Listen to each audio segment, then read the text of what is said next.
Hello foodies, તો આજે હું તમારી માટે બે નવી એકદમ સુખડીની રેસિપી લાવી છું. આજથી પહેલાં આ રીતે તમે ક્યારે સુખડી નહીં બનાવી હોય અને જો તમારું બાળક સુખડી ખાવામાં ના પાડતું હશે તો આજ પછી એ તમને સામેથી કહેશે કે મમ્મા સુખડી બનાવી આપ. જાડા તળિયાવાળી કઢાઈની અંદર 1 કપ જેટલું ઘી વિઘાર્યા વગર એટલે કે પીઘાડ્યા વગર લીધું છે. હવે આની અંદર આપણે એ જ કપની મદદથી 2 કપ જેટલો ઘઉંનો રોટલીનો લોટ લેશું. અહીં તમે કોઈ પણ વાટકી કે કપનું માપ સેટ કરી શકો છો. 2 કપ જેટલો ઘઉંનો રોટલીનો લોટની સામે આપણે 2 કપ જેટલો ચણાનો કરકરો લોટ લેવાનો છે. જ્યાં ફ્રેન્ડ્સ, જો તમે એક નાની વાટકી બનાવતા હો તો 1 વાટકી ઘઉંનો લોટ ને 1 વાટકી કરકરો ચણાનો લોટ લેવાનો છે. આનાથી સુખડીમાં ફ્લેવર સરસ આવશે, સાથે એકદમ દાણાદાર ટેક્સચર મળે છે. હવે અત્યારે 1 જ કપ ઘી નાખ્યું છે તો પહેલાં લોટને આપણે સાથે મિક્સ કરી લેશું. જો ભારોભાર ઘી નાખીએ છીએ તો પાછળથી નીતરે છે, ઉપરથી તરી આવે છે. તો પહેલાં થોડું ઘી નાખી લોટમાં સાથે મિક્સ કરી લેવાનું. પછી જે પ્રમાણે આપણે જરૂરિયાત લાગે ને એ પ્રમાણે આપણે ઘી ઉમેરીશું. હવે અહીંયા જોઈ શકો છો કે લોટનો ભાગ કોરો કોરો દેખાઈ રહ્યો છે. તો આ સમયે હું અડધા કપ જેટલું બીજું મેં વિઘાર્યા વગરનું એટલે કે પીઘાડ્યા વગરનું ઘી લીધું છે, નાખી દઈશ અને મિક્સ કરી લઈશ. હવે અહીંયા જોઈ શકો છો ઘી તો ના વધુ છે ના ઓછું છે. અહીં લોટનો કણે કણ આ ઘીની અંદર સારી રીતે કોટ થઈ ગયો છે. તો બસ આટલું જ આપણે ઘી નાખવાનું છે. આનાથી વધારે આપણે ઘીનો ઉપયોગ નહીં કરીએ. અહીં તમે જોઈ શકો છો કે અત્યારે લોટને ચલાવવામાં થોડીક મુશ્કેલી પડશે, કારણ કે જેમ જેમ લોટ શેકાશે ને તેમ તેમ એ હળવો થતો જશે.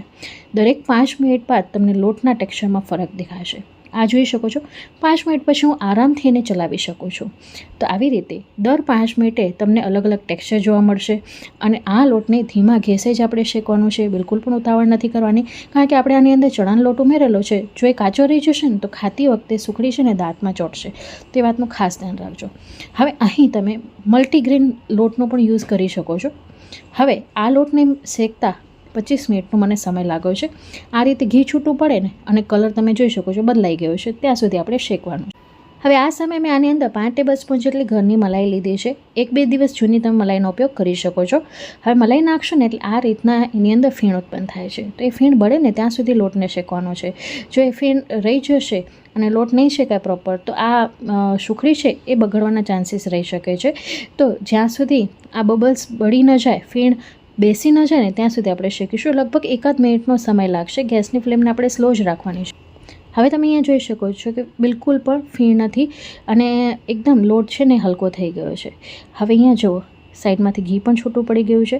હવે આની અંદર વધારે સોફ્ટનેસ એડ કરવા માટે આપણે 5 ટેબલસ્પૂન જેટલું દૂધ નાખીશું. અહીં તમે ઠંડુ કે ગરમ કોઈ પણ દૂધ નાખી શકો છો. મલાઈ નાખવાથી સુખડીની અંદર માવાનો ફ્લેવર મળે છે અને દૂધ નાખવાથી સુખડી છે વધારે સોફ્ટ બને છે. હવે ફરી જ્યારે તમે દૂધ ઉમેરશો ને એટલે ફરી પાછું જ્યારે લોટમાં મિક્સ કરશો એટલે આ રીતની ફીણ ઉત્પન્ન થશે. એ ફીણ જતી ન રહે ત્યાં સુધી ફરી પાછું આપણે લોટને શેકીશું. આવી રીતે કરવાથી તમે સુખડીને 15 દિવસ સુધી સ્ટોર કરીને ખાઈ શકો છો.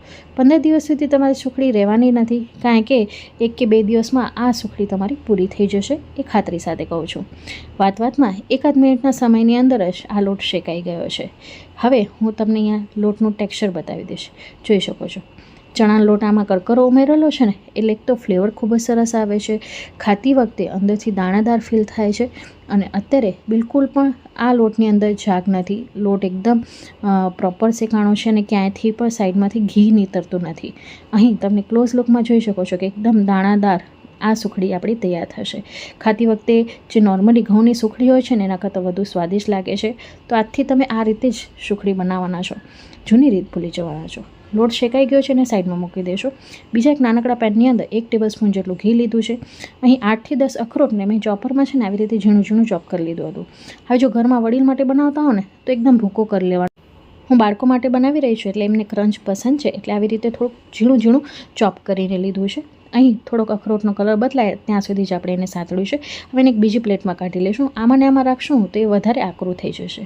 હવે એક બીજા પેનની અંદર આપણે 1.5 કપ જેટલો ગોળ લીધો છે. ગોળ થોડોક સોફ્ટ હોય ને એવી પસંદગી કરવાની. ગેસની ફ્લેમને સ્લો રાખીશું અને સ્લો ગેસની ફ્લેમ ઉપર ગોળ આ રીતનો જ્યાં સુધી પીગળી ન જાય, એનામાંના એક ગંઢા દૂર ન થઈ જાય ત્યાં સુધી આપણે ગોળને પીગળાવી લેવાનો છે. અહીં ગોળનો પાયો નથી કરવાનો. આ લગભગ 3 થી 4 મિનિટનો સમય લાગશે. આ રીતનો ગોળ તમારો પીગળી જશે. હવે તૈયાર થયેલા લોટની અંદર આને નાખી દઈશું.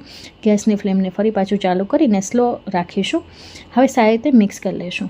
અહીં તમે ઈચ્છો તો મિક્સ જે સીડ્સ આવે છે એનો ઉપયોગ પણ તમે કરી શકો છો, એને પણ સાતળીને લઈ શકો છો. લોટમાં સારી રીતે ગોળને મિક્સ કરી લીધા બાદ જે પ્લેટને આપણે ગ્રીસ કરીને રાખ્યું હોય એની અંદર અડધું મિશ્રણ નાખી દઈશ. અડધા મિશ્રણમાંથી આપણે બીજી સુખડી બનાવીશું. તો અડધું મિશ્રણ નાખી દીધા બાદ સારી રીતે તવીથાની મદદથી એને ફ્લેટ કરી લેવાનું છે, જેથી ઇવનલી આપણે ચોસલા પડે. હવે આને આપણે ઠંડુ થવા માટે મૂકી દઈશું.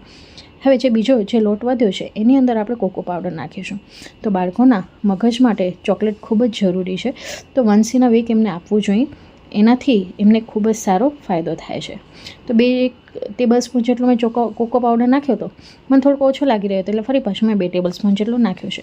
તો અહીં તમને જેટલું ડાર્ક ફ્લેવર પસંદ હોય ને એ પ્રમાણે કોકો પાવડર નાખવાનો. હવે બધું આરામથી મિક્સ થઈ જાય ને એટલે ફરી પાછું મેં 2 ટેબલ સ્પૂન જેટલું દૂધ નાખ્યું છે, જેથી એક તો સુખડીનો કલર પણ સરસ આવશે અને આરામથી આપણે એને મિક્સ પણ કરી શકીએ. આ સુખડી એટલી સ્વાદિષ્ટ તૈયાર થાય છે ને કે નાના તો શું મોટાઓને પણ ખૂબ જ ભાવશે. અહીં કોકો પાવડરનો ટેસ્ટ તમને કેટલો પસંદ છે ને એ પ્રમાણે કોકો પાવડર નાખવાનો. જો તમને ડાર્ક ચોકલેટનો ફ્લેવર પસંદ હોય તો વધુ નાખવાનું. હવે સાથે મિક્સ કરી લીધા બાદ જે પ્લેટને આપણે ઘીથી ગ્રીસ કરી હતી એની અંદર મિશ્રણને નાખી દઈશું અને તવીથાની મદદથી કિનારીથી દબાવીને આવી રીતે ફ્લેટ કરી લઈશું અને આને ઠંડુ થવા માટે મૂકી દઈશું. હવે જે અખરોટને આપણે સાંતળીને રાખ્યા હતા એ ભૂકો છે ને એકબીજામાં આવી રીતે સ્ટિક થઈ જતો હોય છે. તો હાથેની મદદથી આપણે બધી જગ્યાએ ફેલાવવાનું છે ને દબાવી દેવાનું છે, જેથી ચોસલા પાડતી વખતે અખરોટના દાણા છે ને ખરી ન પડે. ઘરમાં વડીલ હોય તો ઉપર આવી રીતે ભૂકો સાતળીને નાખવાનો, તો જેથી એમને ખાતી વખતે આસાની રહે. પણ બાળકો કે જો વડીલો ખાઈ શકતા હોય તો આવી રીતે અધકચરો ચોપ કરીને લેવાનો, એનો ક્રંચ છે ને ખૂબ જ સરસ લાગે છે. હવે બંનેને આપણે ઠંડુ થઈ જવા દઈશું. અત્યારે આની અંદર આપણે ચોસલા નહીં પાડીએ. જોઈ શકો છો બંને સુખડી આપણી કેટલી સરસ લાગે છે અને અત્યાર સુધી આ રીત તમને યુટ્યુબ ઉપર કોઈએ નહીં શેર કરી હોય. હવે અહીંયા બંને સુખડી આપણી ઠંડી થઈ ગઈ છે, તો આપણે અહીંયા ચોરસ ચોસલા પાડી લેશું અને આ સુખડીને તમે 15 દિવસ સુધી આરામથી ખાઈ શકો છો. 15 દિવસ સુધી તમારે આ સુખડી રહેવાની જ નથી, તમને બીજે કે ત્રીજે દિવસે ફરીથી બનાવવી જ પડશે, એ ખાતરી સાથે કહું છું. અહીં ચોસલા પાડી લીધા છે, તો હવે આપણે એને એક પીસ કાઢીને પણ તમને બતાવી દઈશ. તો સાઈડમાંથી આપણે ચારેય સાઈડ પહેલાં છોડાવી લેવાની, તો આરામથી તમારું જે ચોસલું છે ને એ નીકળી આવશે. નાના તવીથાનો ઉપયોગ કરવાનો અને જોઈ શકો છો. હવે રક્ષાબંધન આવી રહી છે તો ઘરે આ મીઠાઈ તમે બનાવી શકો છો. બજારમાં મોંઘા ભાવની મળતી મીઠાઈઓ કરતાં ખૂબ જ સ્વાદિષ્ટ છે, સાથે સાથે ખૂબ જ હેલ્ધી છે.